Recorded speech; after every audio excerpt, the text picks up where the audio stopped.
Good evening, everyone. My name is Tuukka Ahoniemi. I indeed have a name with two adjacent vowels and consonants. It must be a foreign name. So I'm originally from Finland. I do live and work in Santa Clara, California, but just for the next following 2 weeks. After that, I'm moving back to Finland, Tampere, where eternal darkness is awaiting with a bunch of rain and stuff. So this is like, I mean, Seattle just kind of, doing some dry runs or wet runs on how is it like in the rain again. So I work with Digia, or Qt by Digia. Officially the name of the product is Qt. People call it Qt as well, and that's fine. Mainly it's to avoid awkward conversations where, for instance, I present myself as an officially certified Qt trainer, which is a pretty cool paradox, but I'll take what I get. Anyway, how many of you have actually heard of Qt before? Oh, well, that's good. I have to say that in a C++ user group, I wouldn't really settle down for anything less. How many of you have actually done anything with Qt, like programmed with Qt? Okay, good. That's pretty much what I understood. So I was slightly unsure about the level of familiarity about the technical side. So what I have here is I have some live coding. I'm showing some fundamentals of Qt programming, but I'm also going to be talking more about in like a higher level, kind of a from an architectural point of view, how do you approach multi-platform development with Qt? So it's a kind of a mix and match of different kinds of topics that I have with me today. Anyway, I'll start with a bit of research data to kind of go over a bit of background. So first of all, this is really nothing surprising. It's from some Business Insider research that you can see that what is the amount of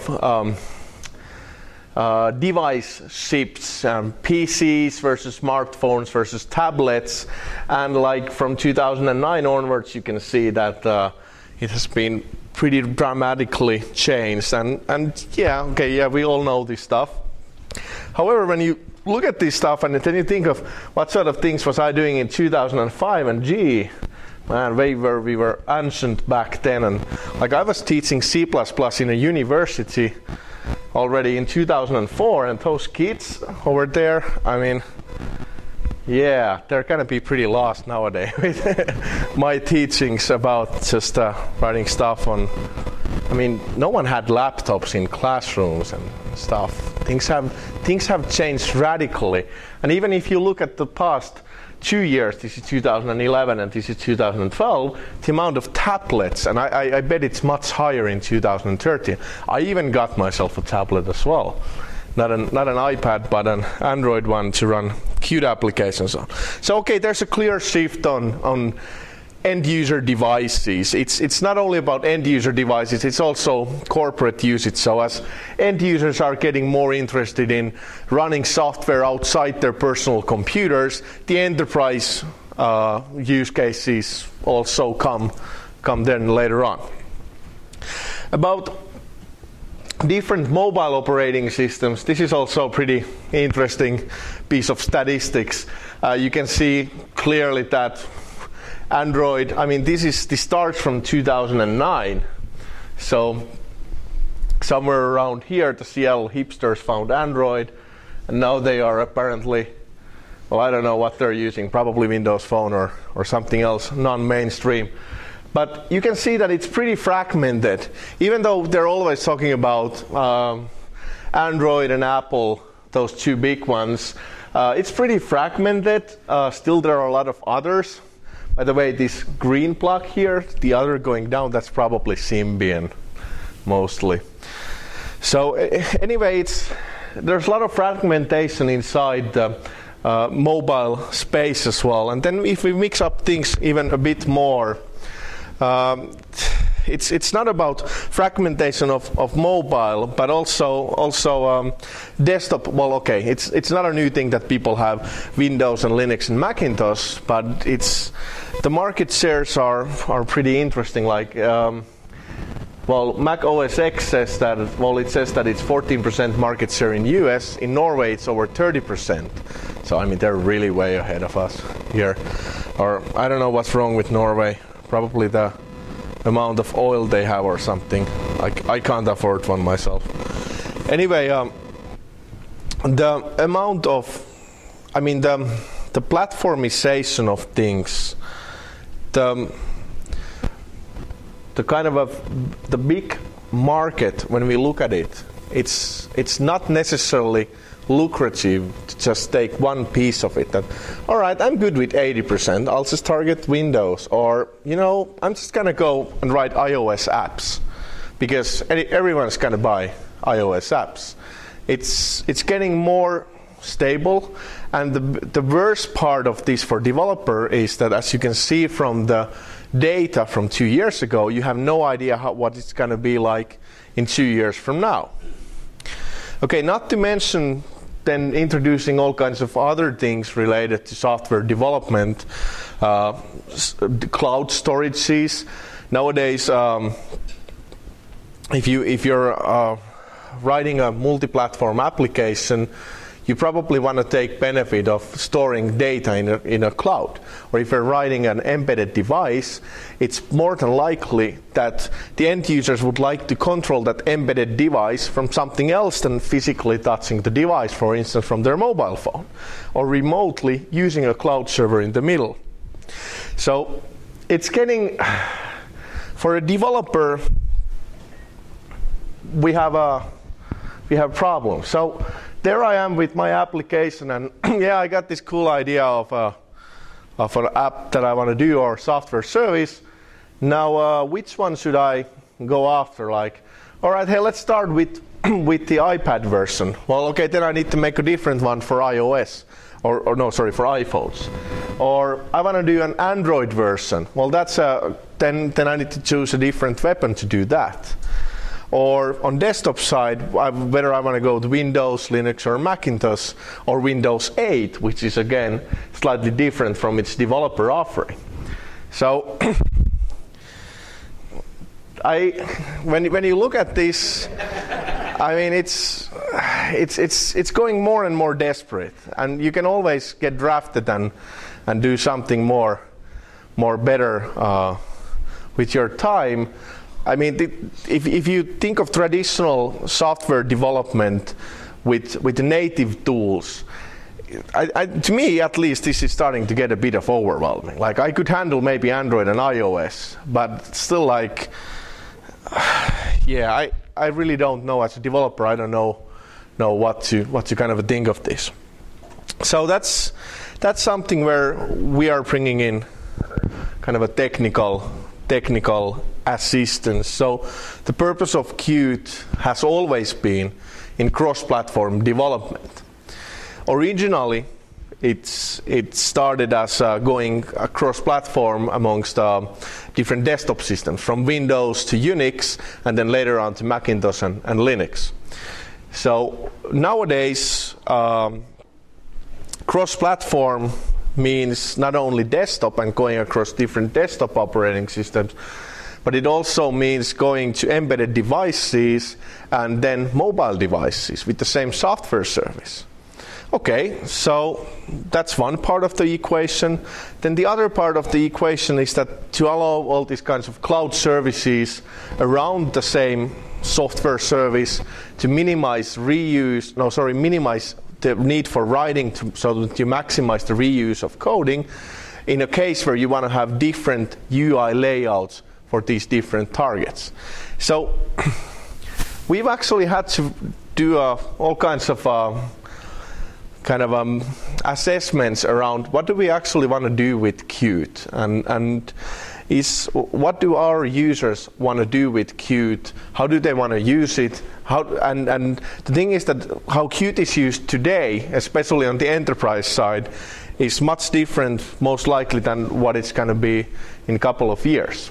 Now, all these things that you write software services that could be accessed from all different mobile operating systems, these are all cool, but there aren't really that many enterprise adaptations of multi-platform stories out there yet.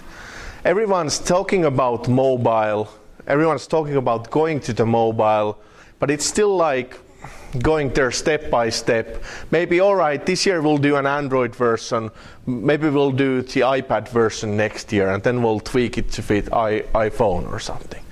So it's happening, the change is happening, but I don't think we're there yet.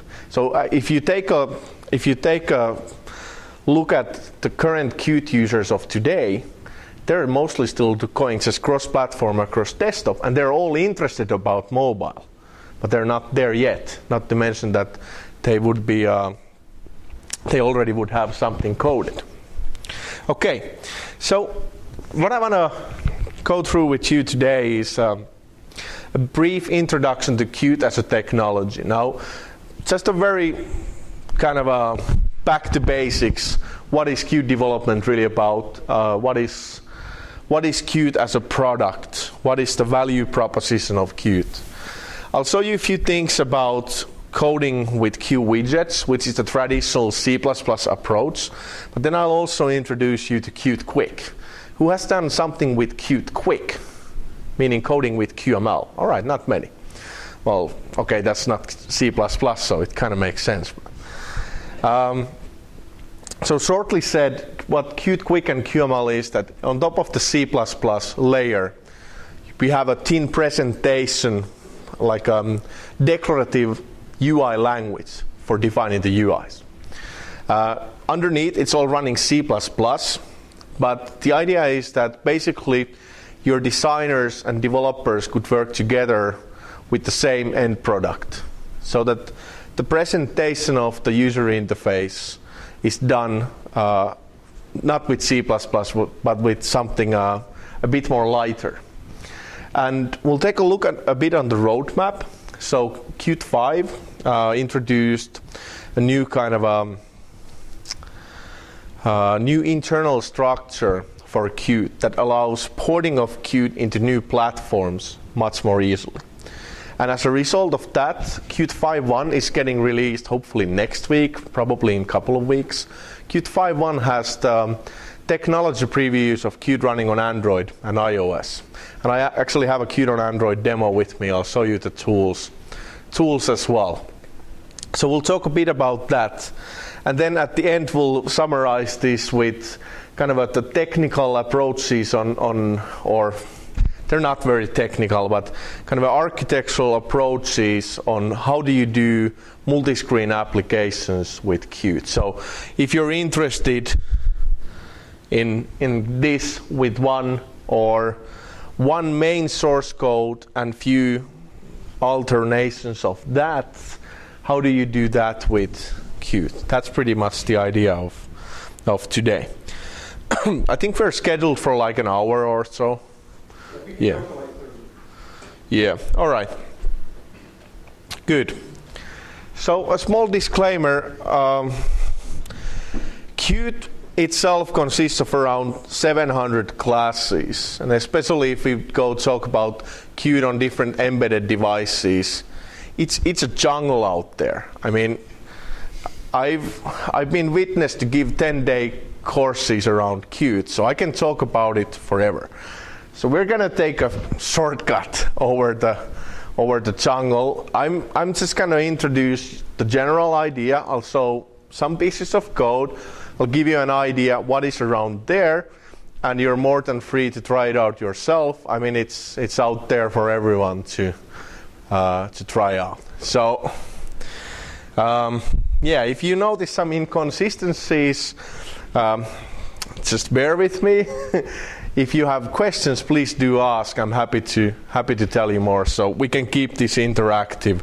I don't mind at all. So what is Qt? Well, that's a pretty relevant question at this point after 15 minutes of talking. Officially, Qt is a C++ cross-platform application and UI framework. Okay, so what does that mean in practice? It's a C++ framework. The core part of the product is around 700 C++ classes. You're supposed to use those classes to build your own your whole application. It's a framework. So not only that you adapt some classes here and there for do threading, you can do that as well. But the idea is that you can build the whole application with the Qt classes. The driving force of Qt has always been in the UI capabilities. So the original Qt was more or less GUI library for C++.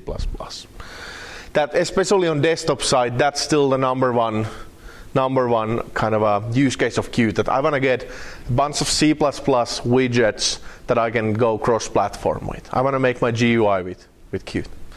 However, there are a lot of libraries around non-GUI things as well inside Qt, things like processes, threads, file I/O, string handling, networking. So you get cross-platform classes for those use cases as well. On mobile side, we're also extending the APIs for sensors. During the Nokia era, we used to have more Nokia-focused mobile APIs like messaging, contacts. Probably some of those are brought back also on Android and iOS. Currently, we have basically sensors, and I think Bluetooth is also there. Core part of the product is really those C++ classes. We have few tools around them, mainly the IDE called Qt Creator. I'm going to show a bit about Qt Creator as well, but we don't actually force anyone to use Qt Creator. So if you have your own IDE preference, we do let you work with your code anywhere. I mean, we even officially support Visual Studio. A lot of my colleagues use Emacs or VI as well. I like Qt Creator nowadays much more because you can directly deploy to your devices from Qt Creator.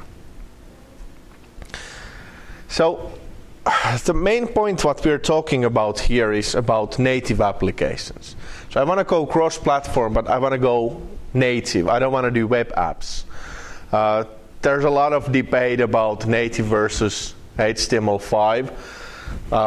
Qt supports HTML5 as well, but let's say that it's not really in the same level than native programming yet. So I'm not even going to go into that debate here. By default, Qt applications are always native applications. How that is done is that when you write your applications using the Qt APIs, so your application would be there on top. Idea is that you write your code only using the 700 classes that start with letter Q. Now then those classes have been implemented differently for all the underlying operating systems by using their native services. So we actually have implementations of Qthread, for instance, using all the different operating systems. Okay, Qthreads happen to use POSIX libraries on all Unix systems, so that helps a lot. But for instance, in some real-time operating systems where we don't have POSIX support, we first don't have Qthread, and then we have some other version of Qthread that's done using those operating system services. So, yes? Are you going to be targeting Wayland on Linux? Mm-hmm. Yeah, we already have Wayland as a backend. Yeah.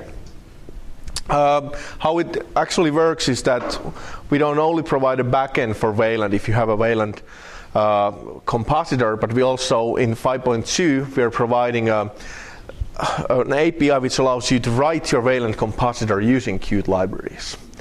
So we've done some experimenting around it. I mean, this is just a very hypothetical picture of a couple of platforms, not all the platforms.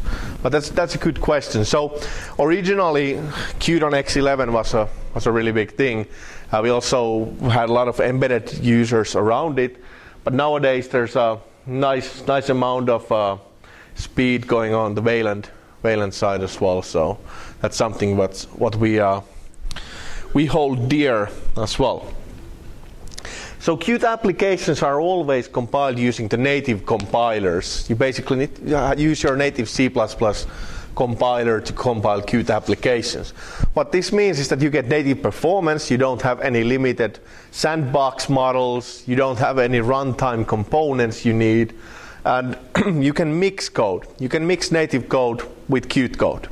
So let's say I'm doing an Android application with Qt C++, but some part of the functionality is not supported by Qt. For instance, in-app purchasing or the back button is currently not supported on Android yet. So that part, if I would want to do something with it, I'd write it with Android native SDK functionality.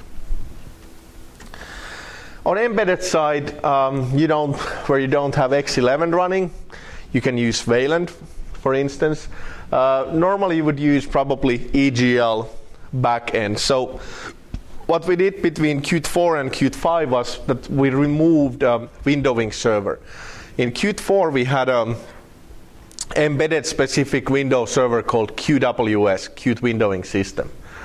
And that got removed. Now everything in Qt 5 is based on QPA plugins. QPA is a Qt platform abstraction, which is an abstraction layer where all platform-dependent code is gathered into one layer, which is plugin based.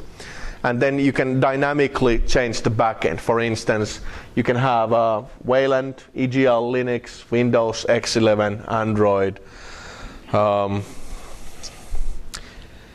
Yeah, there were a couple of other interesting ones on embedded side that people were trying out. But basically for all different operating systems you have a QPA plugin of its own. On embedded side, this is especially interesting because you don't have the operating system's Windows server running, if you don't want to. Okay, the platforms we support are here. On desktop, Windows, Linux, Mac OS X, Solaris, and Enterprise Unix. So those things contain things like IAX, HP, Unix stuff. A lot of legacy platforms. On embedded development, it's Windows Embedded Standard and Compact 7, as well as the older WinCE ones. Embedded Linux is the big one for Qt developers. Integrity, Unix, and VxWorks as real-time operating systems. On mobile, currently what comes out of the box is BlackBerry 10. So Qt 5.0 already supports BlackBerry 10. The whole BlackBerry 10 native SDK is actually based on Qt, so they're a big Qt contributor as well. 5.1 is now in its release candidate, hopefully having the final version out in a couple of weeks. That one will have a technology preview of Android and iOS. Especially the Android version is more or less functioning really well. The biggest difference is in the deployment side. The Qt and iOS versions are not compliant with App Store policies. We actually need to rewrite the whole JavaScript engine in order to meet those policies, so that's going to take a bit more time. The Android stuff is currently deployed so that it relies on something called Ministro. So whenever you deploy your application to a device, the Qt libraries are dynamically built, and I need to install an application called Ministro that fetches those Qt libraries to the device. So yeah, it works, but it's not very optimal. So what we're working towards 5.2 is an alternative where you could at least statically link the Qt libraries to your packets, so that you wouldn't need the end user would not need to download another application to get the libraries. Windows 8 on ARM is on, let's say it's on research mode, on active research mode. That's a full port we need to do from the scratch. We have a lot of things working there, not very performant yet at the moment. We're expecting to have some sort of a technology preview in 5.2, and 5.2 is, by the way, coming towards the end of this year. Qt is nowadays on like a time frame based releasing, once in 6 months, plus few weeks. No, that would actually come with the Win8 on ARM port. So WinRT port basically allows us to go to Windows Phone as well. but not at this point. Jolla Sailfish is I don't know, has anyone of you heard of Jolla? Yeah, that's cool. Jolla is actually a spin-off of Nokia's Migo platform. The old Nokia Migo guys set up their own company in Finland, and they're mainly targeting the Chinese markets with their they're both a device and an operating system manufacturer. So they license their operating system, but they also make their own device. That's probably coming out this year, but their whole stack is Qt based as well. Others that are not here are also Ubuntu Phone and LG WebOS, not HP, but LG nowadays. Okay, so programming with the C++ side of Qt. So first of all, when we talk about the UI offering of Qt, we have more or less two main streams. We have the Qt widgets and then Qt Quick. So actually, I just found a laser sword for myself. Makes things easier. So let's look at a few different use cases of Qt. First of all, if we start from here, let's say we have a bunch of C++ developers that want to do a cool-looking user interface for an in-flight entertainment system. Panasonic has actually made one of these with Qt. They would probably want to use C++. I mean, the devices, those in-flight entertainment systems, they are connected, they're streaming video, they have hardware, they have the phones, they have the credit card readers. So that's a pretty clear use case for C++ based backend. But however, as they are, doing things for end users, they probably want to use QML for the UI. So the purpose of QML is to allow that you can easily do these custom user experiences, modern gesture-based fluid UIs. So they would probably go with this kind of a combination of Qt C++ and QML. This is called Qt Quick. If you're doing a QML application, you can also write parts of the application business logic with JavaScript, because QML is actually based on JavaScript. Like, let's say we would have some people who would want to make a phone, like they're web developers, they want to make a phone application. They wouldn't necessarily need to write anything with C++. Well, if they don't need device access or these kinds of things. But let's say they're making a small lightweight game. So theoretically, you could even skip the C++ side, but that is not really a very recommended way. But in theory, it's possible. The traditional way for using Qt would be going cross-platform across these different desktop operating systems. For this, you would use only Qt C++. You would make your UI using Qt Widgets, which I'm going to show you soon. The kind of an interesting part, or the kind of a gray area, is on embedded side. We have lots of both use cases. Traditionally, you would do your UI with Qt widgets, writing only C++, and then you would customize your widgets using style sheets, or you would make your own widgets with C++. Qt Quick is going more and more into embedded devices as well. Well, here's a small screenshot of a device that's running QNX. It's a medical device. And the UI is, well, this is again for end users. The patients use this themselves, so it needs to have all kinds of eye candy for some reason. So that sounds more or less like easier to do with QML. Let's first look at the Qt widget side, and I'll show you a couple of code examples. First from the slides, and then I'll show something from Qt Creator. So, okay, so this is more or less like a basic Hello World example of Qt and Qt widgets.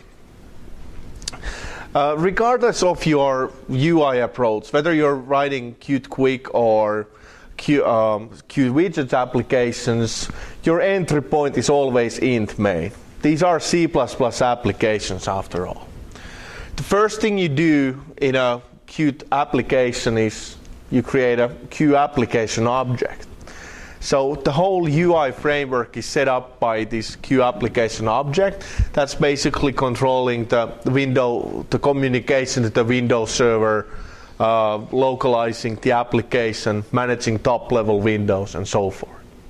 And then you can start adding contents. When you're using the C++ APIs, the UI is made with Q widgets. So Q widgets are a collection of existing pre-made UI components, things like buttons, sliders, drop-down boxes, dialogues. You get these out of the box, you can customize and create these yourselves. And what I'm doing here is I'm creating one empty Q widget. So this one will become my window. Then I'll add some contents. I'll create a layout manager with an LCD number and a slider inside.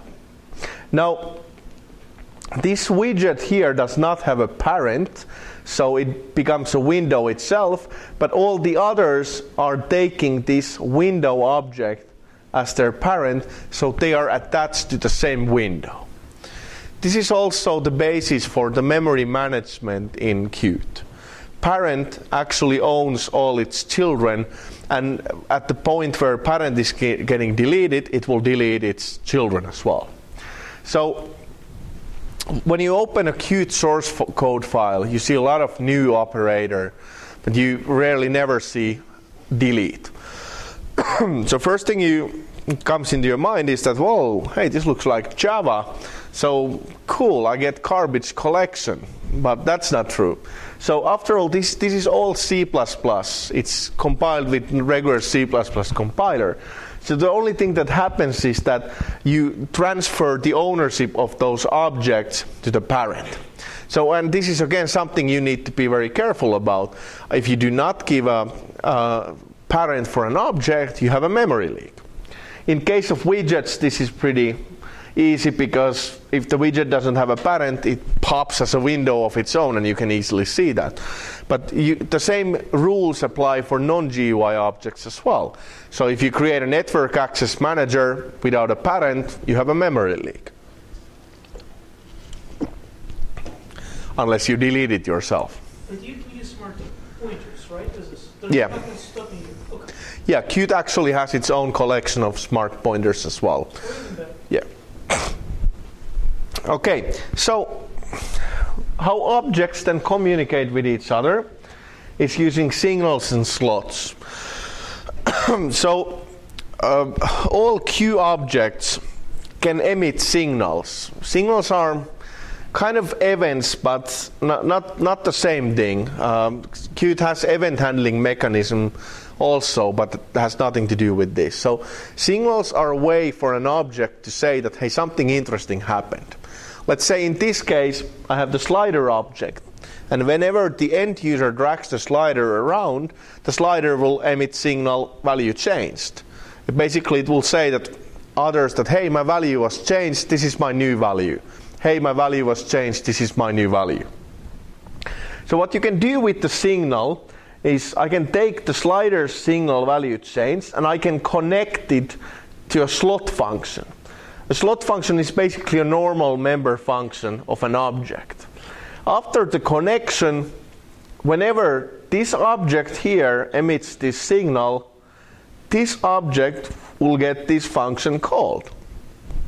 So that's how you basically form the basis of all your business logic in Qt. You have UI objects, they emit signals. You connect those signals to slot functions that are your own business logic functions. Those signals don't need to come from UI classes. For instance, the networking class can also give you a signal when it has finished downloading a web page. So it's not only about UI side. Okay, so how are the tools then integrated? How do you compile Qt applications? Basically, you have your Qt C++ project, and each project carries a project definition file. This is a text file that contains a description of the project contents. What source codes do I have? What header files do I have? What is the name of the target, and so forth. You can edit these in Qt Creator or any IDE if you want to. And when you start compiling, you take a tool called QMake. So what QMake does, it doesn't compile the application itself. It reads your project definition file and it generates input for your compiler. So basically, as an output of QMake, you will get input for your actual native compiler, which will then give you the binary. Now, from the same source code, I can then switch. By switching to QMake, I can generate a cross-compiled version for embedded Linux, or in this case, if I take the QMake that's configured for integrity, I get a GPJ file, which is a project file for Multi, which is the IDE for doing Green Hills integrity software projects. So Qt again wraps native services also on the tool side. Okay. How do real-life Qt applications, Qt widget applications then work? Like, I only had a hello world there with everything written to the main CPP. On an actual Qt application within Qt Creator, you would have a bit of different kind of structure. You would probably use the Qt designer for defining the UI contents. So besides the main CPP, what you normally have is you have at least one class. You have main window, and then this one, of course, uses a lot of existing classes, but can also have other classes for your engine parts, for your custom widgets. But let's say the entry point for your code would actually be your main window. Now, your main window is a widget itself, and it has a UI layout inside. And that one is usually defined in a separate file called form, a file with a .ui suffix. This file is actually edited in an application called Qt Designer. Qt Designer is integrated to the Qt Creator IDE, and it's more or less a visual drag and drop editor for the UI layout. So you use the Qt Designer to edit the UI file, and then you write the application kind of a business logic in the CPP file of that same class. I'll show you an example. I mean, this is more or less a Hello World example as well, but in a different context inside Qt Creator. This is an application I actually coded earlier today in our Get Started class. So it's a BMI calculator.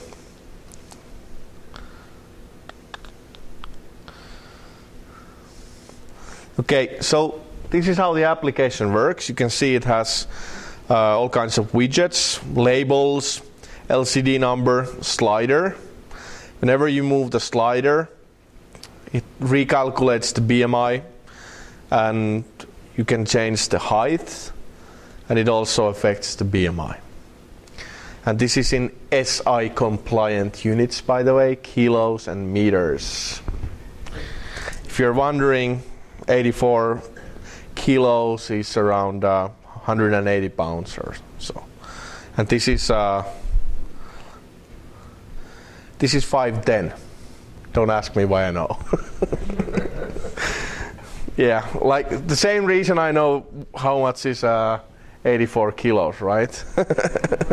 Yeah. Yeah, all right. So anyway, if you look at the project contents, we have the project definition file. This is how it looks like. I'm using Core and GUI library from Qt, as well as widgets. My application name is going to be BMI Calculator. It's a self-running binary, not a plugin or library. Here are my code files and one form file as well. If we take a look at the main CPP, you can see that, okay, I'm creating a Q application object here, and I'm instantiating one widget without a parent, my main window. All right. If I look at the main window, you can see that it's a derived class from Q main window. Basically, the idea is that your main window extends the behavior, specializes the behavior of Q main window by adding new functionality. So this is a main window that can calculate the BMI. The UI part, the presentation side of this, is actually written here in the UI file. And this view is called the Q designer. So on the left-hand side, you have actual list of Q widgets. So these are all the C++ objects for UI. You can drag and drop these here. You can edit their properties, like for instance the slider here. You can see that it has a minimum and maximum values, and I've edited the maximum to be 150 kilos instead of 100. So, you know, for some reason, some people 220 is not enough in pounds. So I added a bit of buffer there. Question? Yes? Let's go back to that file. It was the definition of the main window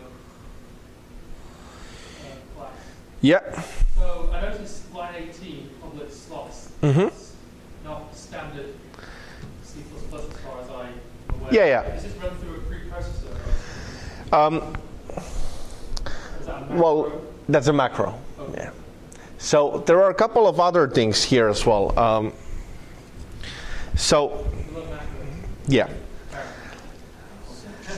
So this thing here, the Q object macro, this actually generates the whole meta object of this class. So Qt adds a couple of things to C++ that are, for instance, in Java. For instance, meta objects. So for each Q object, you have a meta object that carries string information of that type. Things like name of the class, function names, and signals and dynamic properties. And because this is all compiled with the native C++ compiler, we really cannot add things instead of we can only add things by making the macros. So there are not many of these. There's the Q object macro that generates the meta objects, and then basically the slots macro, and then we have another one that says signals. If I would create a custom signal for this class, this macro is actually used to tell the meta object compiler. Meta object compiler is like a helper compiler that generates the code from these macros. So does that meta object compiler generate pure C++? Yeah. Yeah. And then that one is pushed to the native compiler. Is there a reason for defining main window? Sorry? Is there a reason for defining main window? Oh, this thing here. Yes. Yes. Okay. So. Okay. Let me give you a longer explanation for that. So this file that we are editing here, with the drag and drop editor, this file is actually an XML file. So from this XML file, there's a helper tool called UIC, UI compiler, that generates the C++ objects out of this. So instead of interpreting this XML file during runtime, this one will get code generated that will go into the actual compilation. So this file here is the generated code from the UI file. So you can see that it has all these widgets inside. It has double spin box, bunch of labels, slider, LCD number. So these are all defined here in a C++ code. But this class itself is not my main window, because I want to edit the code for my main window. So I don't want to edit generated code. So this code is just an initializer class.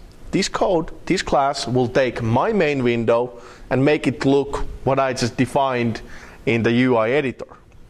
So that's why we have a separate class which is inside a separate namespace, which causes this thing here that we forward declare in namespace UI, we forward declare main window, and then you can see that it's stored here in a member variable UI. And what we do in the constructor of main window is we tell this initializer class to make myself look like I just defined. Okay, why are we storing this UI class? Why don't we just use it once and then toss it away? Is that this UI pointer actually gives us named and typed pointers to those items in the UI. And these names I can define in the UI editor. So it's a bit of a, in one way it's a bit of a hack, but there's like a logical reason for all this. And then the kind of a worst part or best part is all this is hidden from a regular developer, that you don't really need to open this file ever. So I think you alluded to this right at the beginning, when the first code sample where there was a new LCD widget and everything. You're saying that the lifetime of those objects is managed by the parent that you pass through the constructor. But I do look at this code and I'm kind of worried that the number of negative pointers you have in this generated code kind of makes me worried.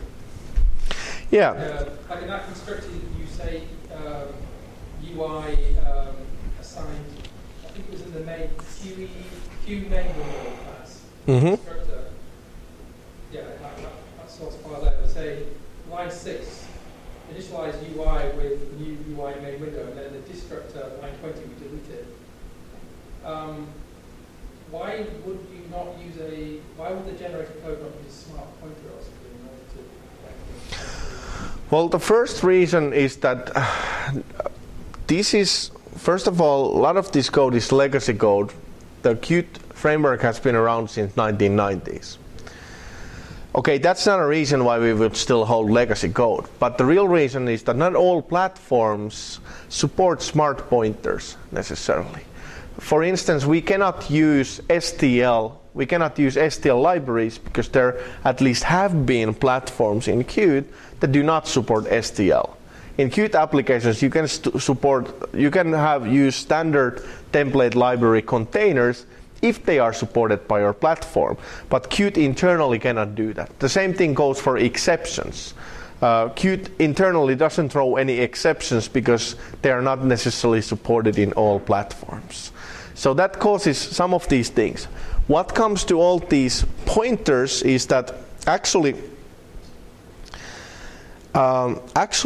here, when these objects are created, they will actually take this main window to be their parent. So they are, whenever these child objects are created, they are initially given to the real future owner of them. But coming myself from a very pedantic C++ oriented developer background, there are a lot of shortcuts here. Like one of the things you mentioned but you didn't point out is this one here. I remember teaching people never to allocate anything with new on constructor, because if that fails, then the whole thing here fails. Okay, so I have taken this few times in the conversation with Qt developers, and their response is basically that the only exception in Qt that you will get is related to std pad alloc if you run out of memory, but the only way to recover from it is to catch it and then leave the application. That the UI framework is not going to recover if you run out of memory. So they don't give a damn if we don't get our main window completely constructed because there's nothing we would do with it, with that fact anyway. So yeah, there are a lot of shortcuts here. I do agree completely with that. But apparently it's means to an end or something like that. Or just Norwegian mindshare with their oil and lots of Mac OS computers and everything. Like, damn Norwegians. No one's here in Norwegian, right? Good. Yeah. Any other questions? Okay, I'll show you a few more things from the code. So the UI side is done in the C++, no sorry, in the Qt Designer, and gets transformed into C++. So then what I've done is I've extended the main window functionality by creating a function calculate BMI. That one is pretty straightforward. So basically what I do is I ask the height spin box, what is your value? I'll ask the slider, what is your value? I calculate the difficult higher mathematics equation, and I'll display the result in the LCD number. Okay, then the next question is how to get this function called every time you drag the slider or every time you press the spin box. And that one is here. So we've taken the slider and its signal value changed, and we've connected it to this object's calculate BMI function. Same thing with spin box. So whenever the spin box object emits value changed, we call the same function calculate BMI.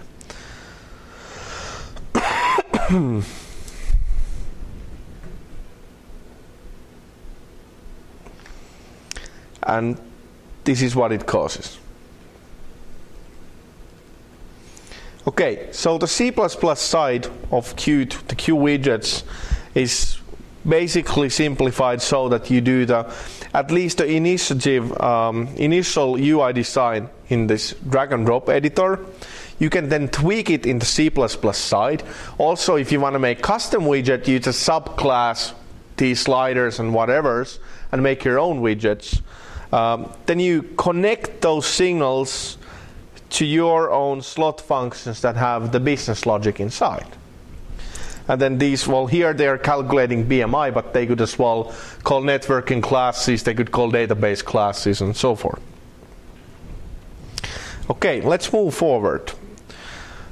What other things are there in the C++ APIs? So I mentioned these briefly.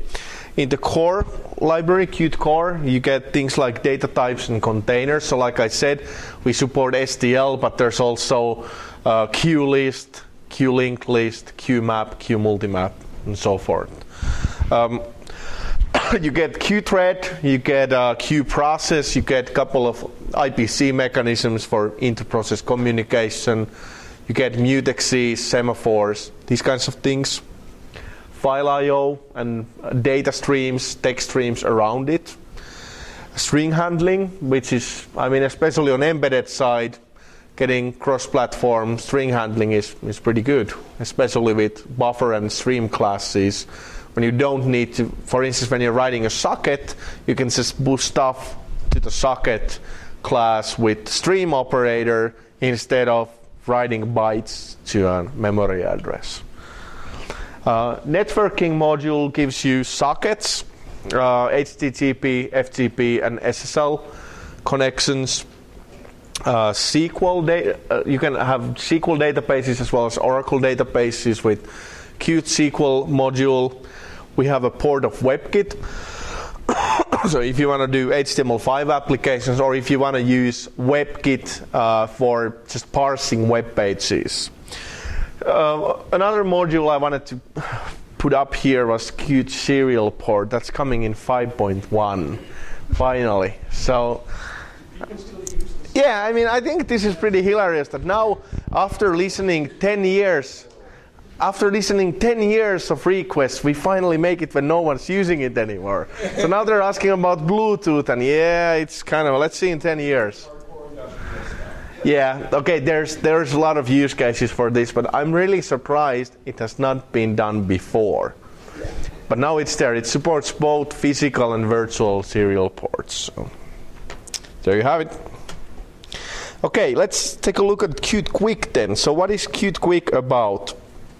That's basically the other side of the UI offering, where instead of using Widgets, you write the UI presentation layer with the declarative script language called QML. It's all running on top of C++. You would do all the kind of engine level stuff with C++, but all these objects you use in QML also have C++ backends and C++ APIs in their backend. So the original purpose of QML as a language was to allow more custom user experiences, that developers and designers could work together with the same end product. And whereas QWidgets are very desktop oriented, and they don't have a concept of view, or they are not gesture based, you could easily address that kind of a use case with Qt Quick. If you want to do a carousel view, this is something fairly easy to do with Qt Quick, but it would be really difficult to do with the C++ based widgets. Also, if you want to do custom user experiences where you have like a touch-based devices where you can swipe around from different screens and you have custom graphics, that would be difficult to do with QWidgets. Whereas in desktop world, if you open another view, what you do is you open a new window instead of you slide or swirl into a different dimension. So we kind of noticed with the Nokia mobile era, we noticed that QWidgets, I mean, you can do cool things on them on embedded as well, but it's not really designed for that. So idea of Qt Quick is that you separate the thin presentation layer of the UI into a QML file, and then the QML file is actually a declarative UI file. So instead of imperative line-by-line coding, the UI is defined in in arbitrary order with a higher level language. That's pretty much the idea. Here's a small sneak peek to QML. You know what? We could, I'll rather show it to you from the code editor.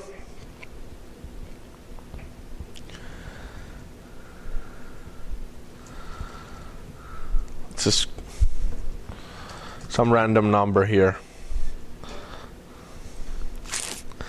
Okay, so this is what QML looks like.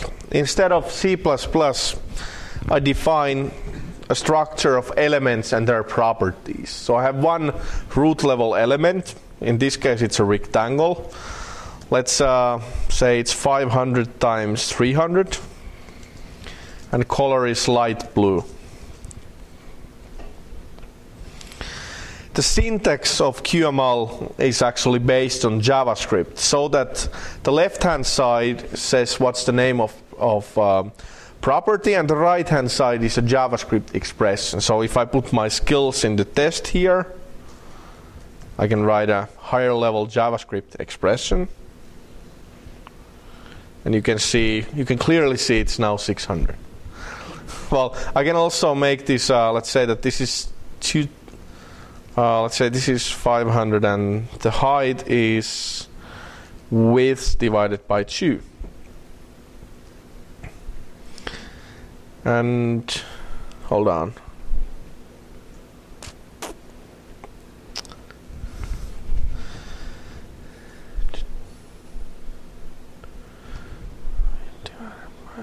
No. Okay. Yeah, I mean it's you can see by default it reflects that, but it's trying to figure out the way to. Yeah. Well, you know what? I can make a more advanced JavaScript expression here. So I can say if or you know what, let's just use this operator. If width is higher than 600, then the height, oh, you know what, let's use color. This is cooler. Let's say if width is higher than 500, then the color is light blue, otherwise it's red. Yes. So it clearly is a JavaScript expression that gets re-evaluated when the depending variables are changed. Okay, so you wouldn't necessarily write these kinds of things here, but you could, for instance, write that you could do a property binding that if I am selected, then my color is going to be something else. So let's add a couple of more things here, and I'll show that in action. So let's add a text element. Let's anchor it to the center of the parent, and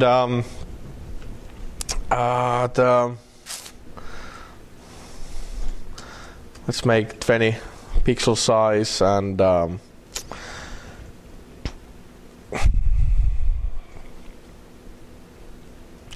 yeah, let's call this hello.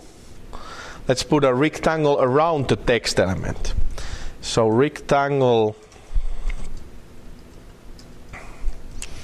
and I will give an ID for the text element, text L, and I can, because this is declarative and not imperative, I can refer to this element already here. I can say that the width of this rectangle is actually the text L's width plus 10 pixels, as well as height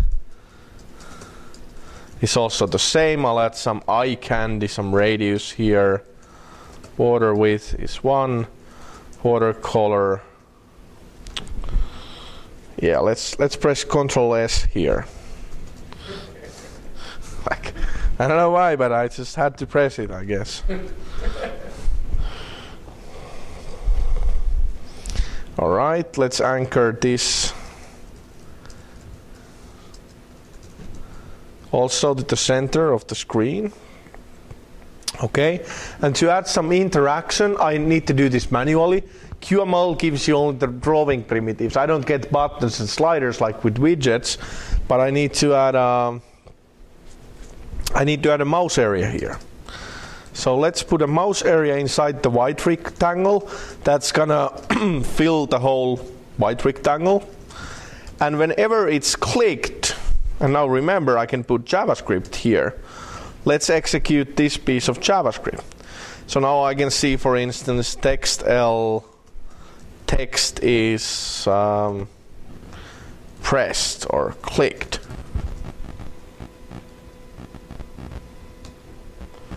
Yeah, and you can see that the width was also changed with that. Okay, what I can also do is I can say parent color goes to red. And then what I can say, I can easily, the nice thing with QML is I can easily add animations. So for the rectangle I can say behavior on color. So whenever my color is changed, I want to actually add a property animation that lasts 3 seconds. So now it will take 3 seconds and it will turn into red. Okay, there are a whole lot of things I could go around and code with Qt Quick. The best part of Qt Quick, the best way to experience is to go ahead and try it out yourself, and all kinds of cool things around it. I'll show you just a couple of examples I have here, I guess. Hold on.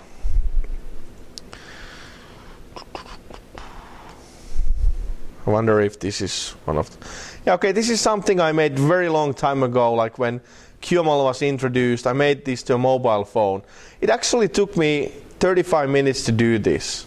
I've kept it since as a kind of a reminder of those golden ages. I know it took 35 minutes because my colleague clocked me. This was the first example I made to a course with QML. But I mean, doing this with the C++ classes, yes, certainly you can, but it's not going to happen in 35 minutes. And by the way, this is not hard-coded.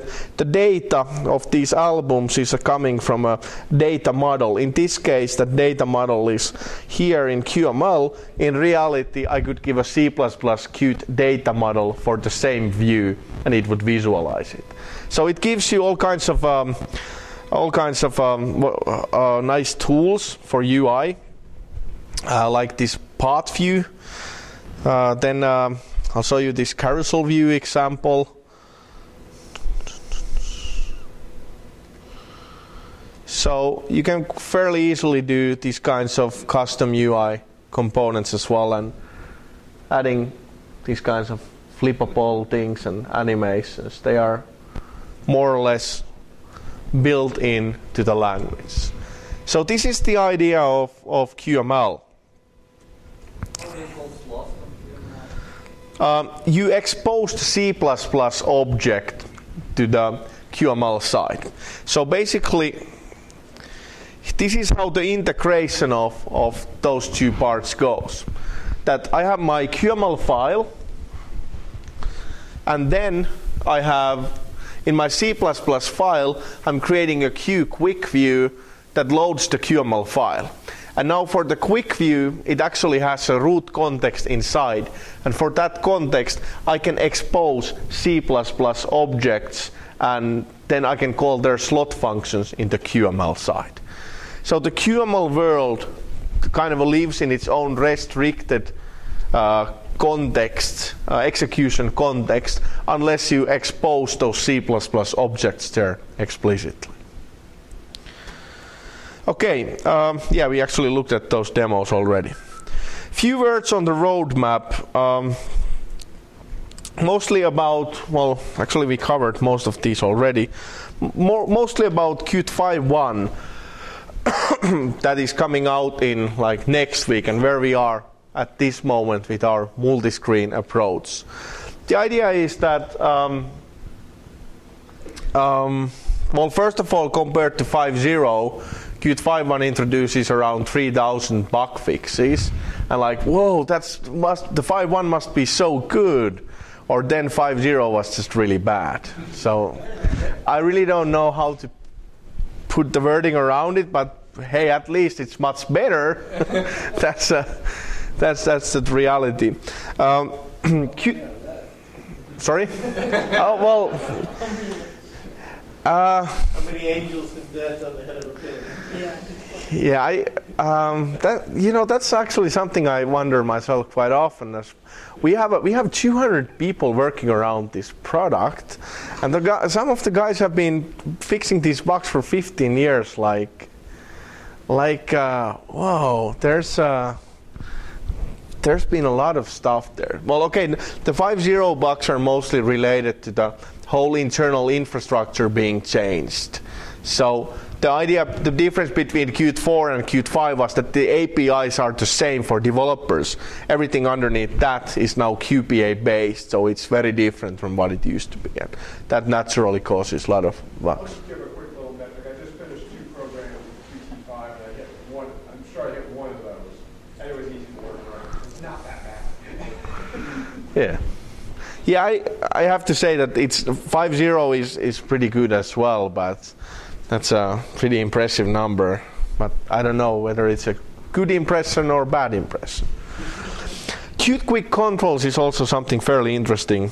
Qt Quick Controls is, well, this is basically widgets for QML. So with Qt Quick Controls, you can take a QML application and you can write a UI with QML that looks like a native desktop UI. This is a fairly important step when you're doing multi-platform applications, that you do not need to have a separate widget version of your Qt Quick application. But what this also allows you to do is, like, if you look at Mac OS X applications in general, they're desktop applications, but they have all kinds of animations and transitions going for the windows. Creating those kinds of things with QML is piece of cake. So now when you can do the actual UI layout with QML, you can easily add some eye candy to this part as well. The mobile side I kind of talked already about, but this is really what it's about. This is a setup we already have today. So we have the same piece of Qt 5 code running on 2 different Android variants. This is running IMX6 with QNX, so it's a real-time operating system running the same UI. This is BlackBerry Z10, and this is an iPad. Well, this is actually running without the particle system because that's not there yet. But basically, this is what you can do with Qt 5.1 already now. I'll show you the Android demo at the end because you probably want to try out the device yourself, so I'll show that soon. So where are we actually going with the whole thing here, with all these items in place? So what we have today is we have a possibility for separating the thin presentation layer, which allows us to create a lot of modern UI features. We have a possibility for separating that from the imperative C++ logic, but in a way that this is still native, that this is actually rendered through native C++ APIs and can be extended with C++ APIs as well. So it's not a web UI on a C++ application, it's a native UI. That combined with wide platform support, not only across desktop, but on desktop, mobile, and embedded, we can actually enable going multi-platform with your applications. If you do nothing, if you just have your existing UI application, by default, it scales across different screen sizes and devices. This is like a gallery application we made with Qt Quick. Here is Android Portrait, Android Landscape, Windows Laptop, and Macintosh Laptop. As you see, yeah, it works, it's kind of cool, but let's say I would take this to my Android phone. Instead of showing 4 pictures from my folders, I might want to have smaller pictures in a grid or something. In tablet, I think this is pretty okay. On desktop, it looks cool, but this is not what you expect from a desktop application either. So I actually would want to have different UI layout for different use cases, even though it's the same application. And that's where we're going with Qt 5. So you can have most of the stuff inside the C++ cross-platform backend. And then you can start with, for instance, the tablet layout. And then you can start customizing different layouts for mobile or for an embedded device or for desktop now with Qt Quick controls. So you can just replace the thin presentation layer of your user interface and have most of the UI logic as well as the business logic here in the C++ side. What this also allows you to do is to later on replace the different layouts. QML files can be loaded dynamically, and you don't even need to recompile this part if you leave the QML files as a separate entity. You can also build that into your application if you want to. We also have something from the middle in some of our clientele about mass customization. Let's say one example is a car IVI manufacturer that want to make like a generic automotive UI, but they need to rebrand it for all the different car brands or car manufacturers. So instead of writing the same kind of UI differently for all the different cars, they can just leave parts of it open, or they can leave some graphics so that you can change, by changing the graphics, you can change the kind of the UI layout. So you can do partial customization for kind of these kind of use cases. The platform-specific functionality can also go to the actual application side. So let's say in Android version of your application, you might want to do in-app purchasing or something. You could write in your C++ side, you could write like a condition that if we are compiling this on Android, then let's compile this part of the code as well. Or I could do enhancements on ARM-specific version of my application. So I've heard the word responsive thrown around a lot with regards to UI. Responsive UI is talking about like a website or an application that would change its layout depending on if the user is on a different size device or if they change the size of their browser window. Maybe switching from like a 3-column view to a 2-column view, scaling backgrounds or something like that. Is this tied in with that sort of thing? Well, yeah, kind of. I'm talking in more abstract level here, but yes, that's something you could definitely do. What we've actually done in the first QML applications, we would have Symbian phones that would not have had camera. So we would have conditions that whether this device has a camera, let's show this part of the UI or not show that part of UI. In the same way, you can do adaptation for screen sizes as well. And like, how I would fix this thing first is I would probably check whether I'm in portrait or landscape, what is my resolution, that maybe I would bind the picture sizes to the window size as well. The problem with Qt being so generic is that we cannot provide you one single workflow to do that. We can provide you all the enablers for you to do it yourself. So what comes to this kind of customization, you'll need to code it yourself. It's very difficult to do generic functionality like this built into the framework.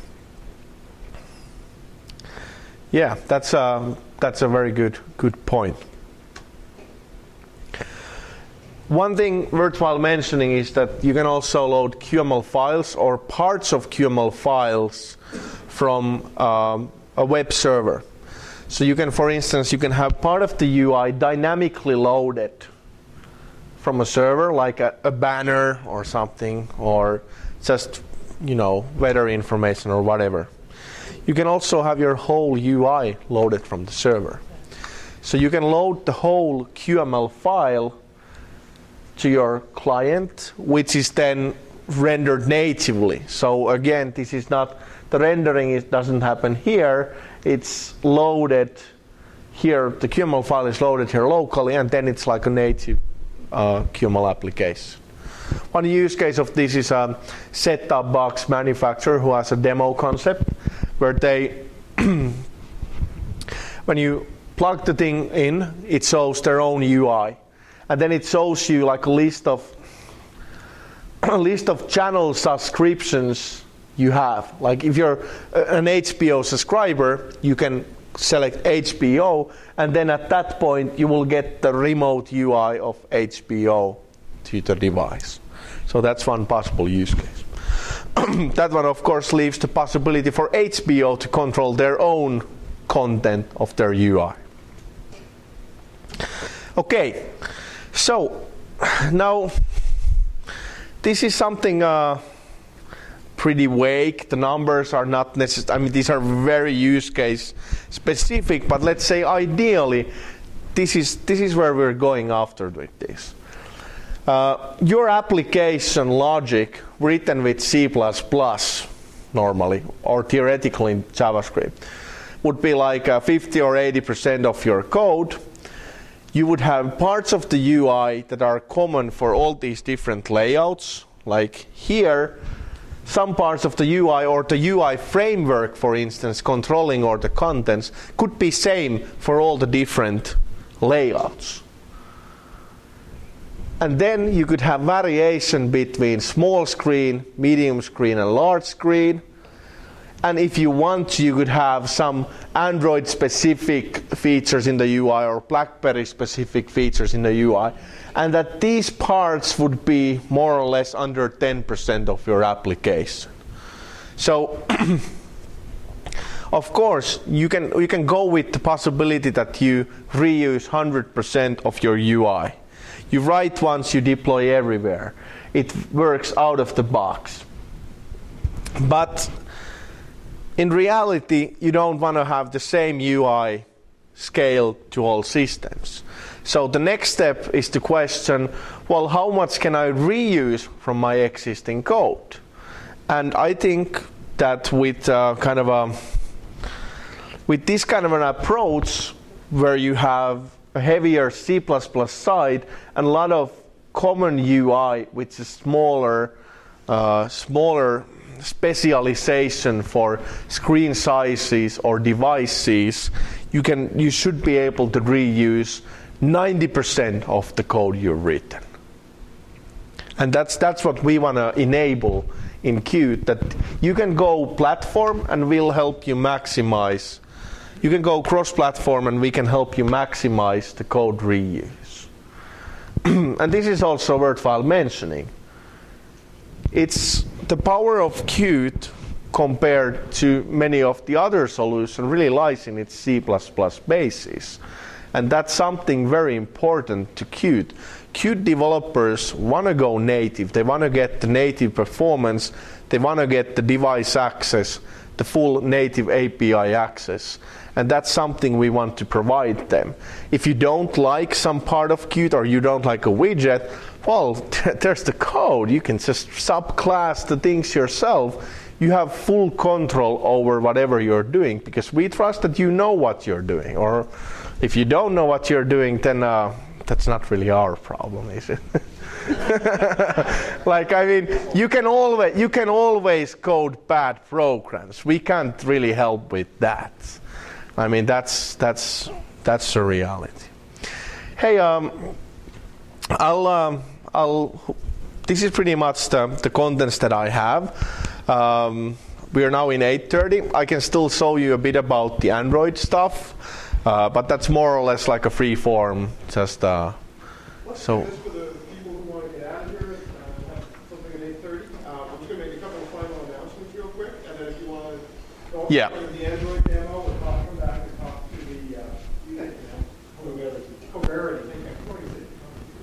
If you want to come back and talk to the Coverity people, feel free to do that. Just a reminder, next month we are having a meeting. We normally don't do this in July, but we missed one in April. And to bribe you all to come, our speaker next month is going to be Scott Myers. Whoa. I have confirmed that. I don't know what he's talking about yet. But anyway, that's up for next month. So watch for the announcement, and then we'll take our normal summer break. Okay, thank you. All right. And thank you guys for coming up to California, and thank you guys for providing pizza.